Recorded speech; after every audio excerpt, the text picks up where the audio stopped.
अगर आप में से कोई भी छात्र एमपीपीएससी मुख्य परीक्षा या प्रारंभिक परीक्षा की तैयारी कर रहा है और नोट्स बनाते समय अगर करंट अफेयर्स को शामिल नहीं करते हो, तो यकीन मानो जो आपने नोट्स बनाए हैं वो कोई काम के नहीं है।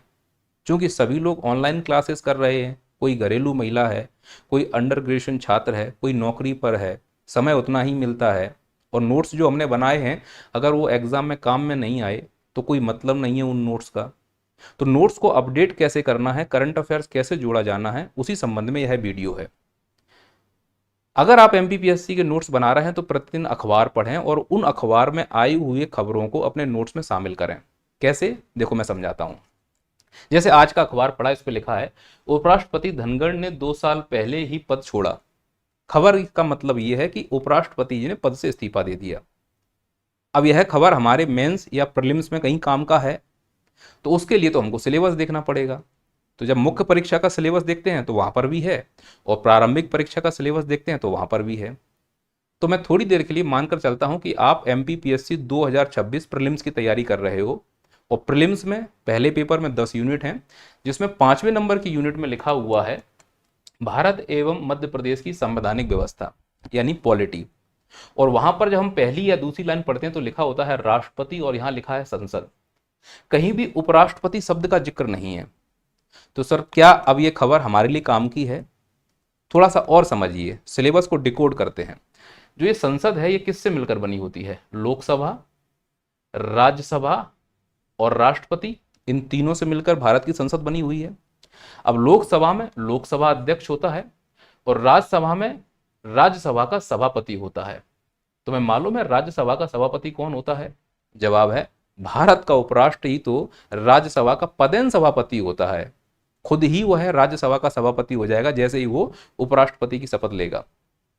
तो इसका मतलब सिलेबस में डायरेक्टली उपराष्ट्रपति कहीं नहीं लिखा है, लेकिन संसद का जिक्र है।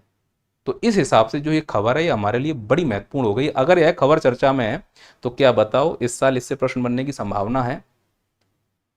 तो प्रश्न कैसे बनेंगे? सबसे पहले संविधान से प्रश्न बनेगा कि बताओ संसद, राष्ट्रपति, उपराष्ट्रपति का जिक्र संविधान के किस भाग में है? तो बोलोगे सर संविधान के 5वें भाग में है। कहां से लेकर कहां तक अनुच्छेद पढ़ने हैं? अनुच्छेद 52 से लेकर अनुच्छेद 51 तक, लगभग 100 अनुच्छेद हैं जिनमें इन सब का जिक्र है। इन अनुच्छेदों के बीच में अगर हम अनुच्छेद 63 से 71 के बीच में जाएं तो हमको यहाँ पर उपराष्ट्रपति संबंधित कुछ प्रावधान देखने को मिलते हैं। तो यहां से एकदम नोट्स में तुमने लिखा कि उपराष्ट्रपति का संबंध संविधान के भाग 5 से है। अनुच्छेद 63 से लेकर 71 तक उपराष्ट्रपति के बारे में जानकारियां दी गई हैं, उसके पद के बारे में, शक्ति के बारे में, वेतन के बारे में। वो पॉलिटी का टीचर आपको डिटेल से पढ़ाएगा। एमपीपीएससी प्रश्न पूछेगा जो धनखड़ जी अभी इस्तीफा दे दिए हैं, क्यों दे दिए हैं, कब दिया है, इनका प्रारंभिक जीवन, कौन थे, अध्यापक थे, वकील थे, डॉक्टर थे, राज्यपाल कहाँ कहाँ के रहे, कहाँ कहाँ के मुख्यमंत्री रहे। फिर अगर इन्होंने इस्तीफा दिया तो कार्यवाहक कौन होगा, कैसे चुनाव होता है, कितनी उम्र होती है उपराष्ट्रपति चुनने के लिए, क्या प्रक्रिया है, महाभियोग आ सकता है कि नहीं आ सकता है। जितने डायमेंशन हो सकते हैं उन सब के प्रश्न पूछे जाएंगे। क्योंकि सिलेबस में संसद है, संसद में हमें मालूम है राज्यसभा, लोकसभा और राष्ट्रपति। लोकसभा कैसे पहचानते हैं? जो जमीन पर कॉर्पोरेट होता है उसमें लाल रंग और नीला हरा रंग बिछा होता है जमीन के कॉर्पोरेट पर, और लोकसभा अध्यक्ष बैठता है। यहाँ राज्यसभा में लाल रंग का होता है और सभापति बैठते हैं। वर्तमान में लोकसभा के अध्यक्ष कौन है? ओम बिरला जी। और सभापति जी कौन थे? धनखड़ जी। हाल ही में उन्होंने इस्तीफा दिया है। इससे अब एमपीपीएससी में प्रश्न बन सकते हैं। अब इसके अकॉर्डिंग अपने नोट्स बनाओ।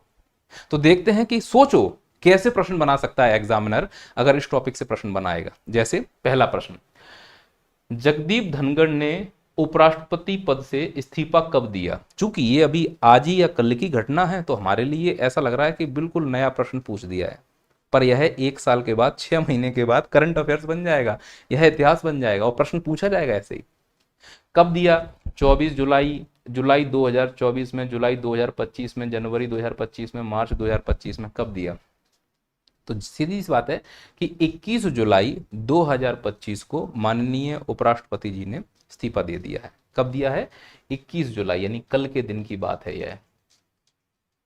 क्यों दे दिया है? स्वास्थ्य खराब था ऐसा बता रहे थे, स्वास्थ्य कारणों के चलते इन्होंने इस्तीफा दे दिया। अगर कारण भी कोई पूछेगा तो बता देना कि स्वास्थ्य कारणों के चलते इस्तीफा दिया। तो एक तो ये हो गया पर्सनल प्रश्न। अब इनके जीवनी से प्रश्न कैसे बन सकते हैं? कि धनखड़ जी जो भारत के उपराष्ट्रपति रहे हैं, अपने करियर की शुरुआत किस पेशे से की थी? क्या थे वो? पत्रकार थे? नहीं। शिक्षक थे? नहीं। नौकरशाह थे? नहीं। अधिवक्ता थे? वकील थे? हाँ, बिल्कुल सही है, यह वकील थे। इन्होंने राजस्थान विश्वविद्यालय से कानून विधि की पढ़ाई की, 1978 में कंप्लीट कर ली, और फिर उन्होंने सर्वोच्च न्यायालय और न्यायालय में उन्होंने अधिवक्ता के रूप में काम भी किया। 2 प्रश्न होगा यहां से। यह तरीका है करंट अफेयर से नोट्स बनाने का। और सोचते हैं प्रश्न क्या बन सकता है। धनखड़ ने उपराष्ट्रपति बनने से पहले निम्नलिखित में से किस पद पर कार्य किया है? मतलब उपराष्ट्रपति बनने से पहले वो क्या थे? क्या राजस्थान के मुख्यमंत्री थे? नहीं। क्या लोकसभा के अध्यक्ष रहे कभी? नहीं। क्या भारत के मुख्य न्यायाधीश रहे? नहीं। तो क्या रहे हैं? वो उपराष्ट्रपति बनने से पहले पश्चिम बंगाल के राज्यपाल रह चुके हैं। कब से कब तक? 30 जुलाई 2019 से 18 जुलाई 2022 तक यह पश्चिम बंगाल के राज्यपाल रहे हैं। सिर्फ एक ही राज्य के राज्यपाल रहे हैं। ऐसे भी प्रश्न बन सकता है कि जगदीप धनखड़ जी कुल कितने राज्यों के राज्यपाल रहे? 1, 2, 3 या इनमें से कोई नहीं। तो एक ही राज्य के राज्यपाल रहे हैं, वो है पश्चिम बंगाल। फिर ये उनका व्यक्तिगत जीवन है जो मैंने यहाँ पर छाप दिया है, तो आप इसको आराम से पढ़ लीजिए और इनको नोट्स में शामिल कर लीजिए। ये तुमको पढ़ना है, उनके बारे में जानकारी रखनी है, बहुत बड़ी खबर है ये। अब देखते हैं संविधान के अकॉर्डिंग कैसे प्रश्न बनेंगे। तो पहला प्रश्न है कि संविधान के किस अनुच्छेद के तहत उपराष्ट्रपति जगदीप धनखड़ ने अपना इस्तीफा सौंपा है? अब बताओ, अनुच्छेद 63, 64, 67 है ना? ये है तुम्हारा एमपीपीएससी प्रीलिम्स तैयारी करने का तरीका। तो हमें मालूम होना चाहिए कि अनुच्छेद 67 के तहत, क्योंकि 63 से लेकर 71 तक उपराष्ट्रपति का वर्णन है, तो अनुच्छेद 67 के अनुसार उपराष्ट्रपति अपना इस्तीफा लिखित रूप से किसको सौंपते हैं? राष्ट्रपति जी को सौंपते हैं। किसको? राष्ट्रपति को। कैसे सौंपते हैं? लिखित रूप से। किस अनुच्छेद में लिखा है? 67 में लिखा हुआ है। कई बात मैं आपको समझा पाया हूं? चलो अगला। धनखड़ ने उपराष्ट्रपति पद से इस्तीफा देने के बाद राज्यसभा की कार्यवाही का प्रावधान कौन करे? मतलब अगर उन्होंने दे दिया है तो अब राज्यसभा की कार्यवाही कौन करेगा? क्या राष्ट्रपति करेगा, कि लोकसभा का अध्यक्ष करेगा, राज्यसभा का उपसभापति करेगा, या मुख्य न्यायाधीश करेगा? तो ना तो राष्ट्रपति करेगा, ना लोकसभा का अध्यक्ष करेगा, वो लोकसभा में करेगा जाके, और ना ही मुख्य न्यायाधीश करेगा। कौन करेगा? तो राज्यसभा के उपसभापति जी करेंगे। कौन करेंगे? राज्यसभा के उपसभापति। अनुच्छेद 89 के अनुसार उपराष्ट्रपति यानी जो राज्यसभा का सभापति अगर अनुपस्थित है तो फिर उपसभापति कार्रवाई का प्रबंधन करता है। वर्तमान में हरिवंश नारायण सिंह उपसभापति हैं, तो यह कौन हो जाएंगे? अब राज्यसभा के सभापति। लेकिन यह भारत के उपराष्ट्रपति नहीं होंगे, ध्यान रखना इस बात के लिए, है ना। भारत के उपराष्ट्रपति का पद खाली है अभी, लेकिन राज्यसभा के सभापति के रूप में ये काम करना शुरू कर देंगे। पॉइंट है, ये पॉलिटी का टीचर आपको अच्छे समझाएगा। तो ये हैं हरिवंश जी, जो अब राज्यसभा के सभापति होंगे, लेकिन भारत के उपराष्ट्रपति नहीं होंगे। ये भारत के उपराष्ट्रपति थे, वो सभापति भी थे।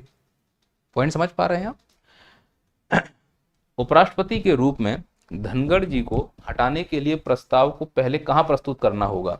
लोकसभा में, राज्यसभा में, उच्चतम न्यायालय में, या राष्ट्रपति के पास? ऐसे प्रश्न आएंगे तो जवाब है राज्यसभा में। अनुच्छेद 67 के तहत उपराष्ट्रपति को हटाने के लिए प्रस्ताव पहले राज्यसभा में प्रभावी बहुमत से पारित किया जाता है, फिर लोकसभा में साधारण बहुमत से आता है। तो बहुमत भी ध्यान रखना है कि साधारण है कि प्रभावी है। फिर अगला प्रश्न ऐसे पूछा जाएगा कि यदि जगदीप धनखड़ के इस्तीफे के बाद उपराष्ट्रपति का पद रिक्त हो तो नया उपराष्ट्रपति कितने समय में चुना जाना चाहिए? अब चूंकि राज्यसभा के सभापति तो आ गए, लेकिन उपराष्ट्रपति तो नहीं आए, उपराष्ट्रपति के लिए तो चुनाव होना पड़ेगा। तो कितना समय होता है? मतलब 30 दिन के अंदर है, 60 दिन के अंदर, 90 दिन के अंदर, या उपराष्ट्रपति चुनने की कोई समय सीमा नहीं है। रियलिटी ये है कि उपराष्ट्रपति चुनने की कोई समय सीमा नहीं है। यह अनुच्छेद 68 में लिखा है। अनुच्छेद 68 के अनुसार उपराष्ट्रपति पद के लिए रिक्त होने पर नया उपराष्ट्रपति चुना जाता है, लेकिन संविधान में इसके लिए कोई निश्चित समय सीमा निर्धारित नहीं है। जैसे सांसद या राष्ट्रपति के लिए है, वैसा उपराष्ट्रपति के लिए प्रावधान नहीं है। अगला प्रश्न, उपराष्ट्रपति के निर्वाचन के लिए निर्वाचन मंडल में कौन शामिल होता है? केवल राज्यसभा के सदस्य, लोकसभा और राज्यसभा के निर्वाचित एवं नामित सदस्य, राज्यसभा के विधानसभाओं के सदस्य, या केवल लोकसभा के निर्वाचित सदस्य? तो इसका जवाब है नामित सदस्य भी होते हैं और निर्वाचित भी होते हैं। राष्ट्रपति में ऐसा नहीं होता, राष्ट्रपति में केवल निर्वाचित होते हैं। तो इसका सही आंसर हो जाएगा बी। अगला प्रश्न, संविधान के किस अनुच्छेद के तहत उपराष्ट्रपति राज्यसभा का पदेन सभापति होता है? बताइए इनमें से कौन सा ऐसा अनुच्छेद है जो उपराष्ट्रपति को ये शक्ति होता देता है कि जैसे ही तुम उपराष्ट्रपति बनोगे तुम पदेन सभापति हो जाओगे? तो अनुच्छेद 64 यह स्पष्ट शक्ति देता है। निम्नलिखित में से कौन सा कथन उपराष्ट्रपति के बारे में सही नहीं है? निम्नलिखित में से कौन सा कथन उपराष्ट्रपति के बारे में सही नहीं है? पहला, उपराष्ट्रपति का कार्यकाल 5 वर्ष का होता है। अनुच्छेद 67 में लिखा हुआ है अगर पहले इस्तीफा ना दे तो, जैसा कि इन्होंने दे दिया है, तो ये कथन एकदम सही है। उपराष्ट्रपति राष्ट्रपति की अनुपस्थिति में उनके कर्तव्यों का निर्वहन करता है, ये बात बिल्कुल सही है। उपराष्ट्रपति को पुनः निर्वाचित किया जा सकता है, हुए भी हैं, यह कथन भी सही है। लेकिन उपराष्ट्रपति को हटाने के लिए महाभियोग की आवश्यकता होती है? नहीं, यह एक साधारण से प्रस्ताव से हट जाता है, तो उपराष्ट्रपति के लिए महाभियोग की आवश्यकता नहीं होती है। यह कथन गलत है, ध्यान रखना। महाभियोग नहीं लाने, उपराष्ट्रपति को हटाने के लिए महाभियोग नहीं लाया जाता। महाभियोग कोर्ट के जो जज होते हैं उनके लिए लाया जाएगा। जैसे अभी आपने एक सुना होगा जिसके घर में पैसे मिले हैं उसके ऊपर महाभियोग आ रहा है। तो अगले में वीडियो में उसी संबंधित प्रश्न पे बात करूंगा कि सुप्रीम कोर्ट और हाई कोर्ट से संबंधित संविधान में कहाँ प्रावधान है, उसको लेकर अगला वीडियो लेकर आऊंगा कि उससे कैसे नोट्स बनाए जाएं। तो यदि राष्ट्रपति और उपराष्ट्रपति दोनों पद रिक्त हों, जैसे ना राष्ट्रपति है भारत में ना उपराष्ट्रपति है, तो ऐसे में कार्यवाहक राष्ट्रपति कौन होगा? समझ रहे हो? जैसे मान लो कि अभी वर्तमान की कंडीशन यूं समझो कि उपराष्ट्रपति ने इस्तीफा दे दिया, पहला। अब द्रौपदी मुर्मू जी जो राष्ट्रपति हैं वो विदेशी यात्रा में चली जाएं, तो भारत में नहीं है हमको। दूसरा, तीसरा पॉइंट क्या इसमें बन सकता है? तीसरा पॉइंट जो बनेगा वो ये है कि जब उपराष्ट्रपति ने पद से इस्तीफा दे दिया, राष्ट्रपति जो है वो विदेश में है, तो इस समय मुखिया कौन होगा? तो इसका सही जवाब है जो भारत का मुख्य न्यायाधीश है वो मुखिया होगा, है ना। मतलब समझ रहे हो कि धनखड़ जी ने इस्तीफा दे दिया है, राष्ट्रपति जी श्रीमती द्रौपदी मुर्मू जी चली जाए कहाँ? द्रौपदी मुर्मू जी कहाँ चली जाए? विदेश। तो अब कोई तो होगा भाई, मुखिया तो तुम्हें रखना पड़ेगा ना कुछ समय के लिए, भले ही वो 10 दिन के लिए जा रही हैं। तब भारत का जो सुप्रीम कोर्ट का जैसे गवाई जी हैं, CJI chief justice of India, वो रहेंगे फिर कार्यवाहक राष्ट्रपति। और ऐसा हुआ है। कब हुआ है? ये कंडीशन समझो। ये हैं जाकिर हुसैन जी, भारत के राष्ट्रपति थे, मृत्यु हो गई। BV गिरी जी जो उपराष्ट्रपति थे, राष्ट्रपति का पद संभाल लिया, फिर इन्हें चुनाव लड़ना था, इन्होंने इस्तीफा दे दिया, तो राष्ट्रपति का पद शामिल हो गया। तो हिदायतुल्लाह जो उस समय के CJI थे, उन्होंने कार्यवाहक के रूप में काम किया था। ये ध्यान रखना, इस प्रकार के प्रश्न बनेंगे। राष्ट्रपति उपराष्ट्रपति के हटाने के लिए प्रस्ताव का प्रस्तुत करने से पहले कितने दिन नोटिस देना जरूरी है? 7 दिन, 14 दिन, 30 दिन? या अगर हटाना है, चूंकि महाभियोग नहीं आता है, केवल प्रस्ताव आता है उसके लिए, तो कितने दिन का होना चाहिए? तो इसका जवाब है 14 दिन। कहाँ लिखा हुआ है? अनुच्छेद 67 में 14 दिन पहले सूचना देनी होगी। उपराष्ट्रपति बनने के लिए न्यूनतम आयु कितनी होती है? तो जवाब है उपराष्ट्रपति बनने के लिए न्यूनतम आयु होती है 65 वर्ष, और यह अनुच्छेद 66 में लिखा हुआ है। तो मेरा ये मानना है कि हमें उपराष्ट्रपति संबंधित अपनी तैयारी को अच्छा करना है और पूरे नोट्स में एक पन्ने में उपराष्ट्रपति कर लेना चाहिए कि किस भाग में है, किस अनुच्छेद में है, हटेंगे तो कौन आएगा, कितनी उम्र, कितनी योग्यता, कितना वेतन, और जगदीप धनखड़ जी के बारे में पूरा आपको जानकारी होना चाहिए। इनका प्रारंभिक जीवन क्या था, कहाँ कौन से पद पर रहे, कब तक रहे, कार्यकाल कैसा था। ये है तरीका सही नोट्स बनाने का। अब अगले वीडियो में हम जो महाभियोग लाया जा रहा है यशवंत वर्मा जी के खिलाफ, उस पर एक वीडियो बनाने वाले हैं, तो जुड़े रहिए। मिलते हैं अगले वीडियो में। जय हिंद, जय भारत। इसके अलावा आप में से जो भी बच्चा MPPSC की तैयारी कर रहा है प्रीलिम्स के लिए, और इसके अलावा आप में से जो भी बच्चा लगता है कि नहीं सर हमें बड़ा मुश्किल हो रहा है करंट अफेयर्स के साथ इस प्रकार के नोट्स बनाने के लिए, ज़्यादा पढ़ने से सिलेक्शन नहीं होगा, तुम्हें टू द पॉइंट कंटेंट चाहिए, तो फिर डाउनलोड करो नैया पार एप्लीकेशन। उस नैया पार एप्लीकेशन में चल रहा है संज्ञान बैच। इस संज्ञान बैच में हमारी टीम आपको सामने दिख रही है। प्रीलिम्स स्टार्ट हो चुका है नैया पार के यूट्यूब चैनल पर, आप उसके डेमो भी देख सकते हैं। नैया पार के एप्लीकेशन पर लिंक कोर्स में अगर आप जाते हो तो वहाँ पर संज्ञान बैच में फाउंडेशन दिखेगा, मुख्य परीक्षा दिखेगा, प्रारंभिक परीक्षा दिखेगा। प्रीलिम्स की क्लास 21 जुलाई से स्टार्ट हो गई हैं। जिस दिन उपराष्ट्रपति जी ने इस्तीफा दिया उसी दिन से ये क्लासेस चल रही हैं। हम करंट अफेयर्स के साथ नोट्स आपको उतनी गुणवत्ता के साथ देना चाहते हैं, कम पढ़ो लेकिन एग्जाम के साथ टू द पॉइंट पढ़ो। तो जो क्लासेस चल रही हैं, पहली क्लास 5 से 6 एप्लीकेशन पर मेरी मिलेगी। मैं आपको इकोनॉमिक्स पढ़ा रहा हूँ, यानी भारतीय अर्थव्यवस्था और मध्य प्रदेश की अर्थव्यवस्था। 6 से 7 रुचि मैम की क्लास होगी। रुचि मैम जो रुचि धर्मन पाठशाला संबंधित है, यूनिट 2 पढ़ा रही हैं वो। और 7 से 8 सुरेंद्र सर जो हिंद अकेडमी में डायरेक्टर हैं, वो यूनिट 9 पढ़ा रहे हैं। तो इस प्रकार से हम सभी लोग जो अलग अलग मंचों में अपने अपने विषय के विशेषज्ञ हैं, एक साथ आप लोगों के लिए खड़े हुए हैं, जिससे कि आपके पास गुणवत्ता के साथ कंटेंट पहुंचे। तो यदि आप इसी प्रकार से करंट अफेयर्स को कोरिलेट करके अपने नोट्स बनाना चाहते हैं, उसकी समझ को विकसित करना चाहते हैं, तो डाउनलोड करें नैया पार एप्लीकेशन, लिंक कोर्स में जाएं और संज्ञान बैच ज्वाइन करें। मिलते हैं अगले वीडियो में। जय हिंद, जय भारत।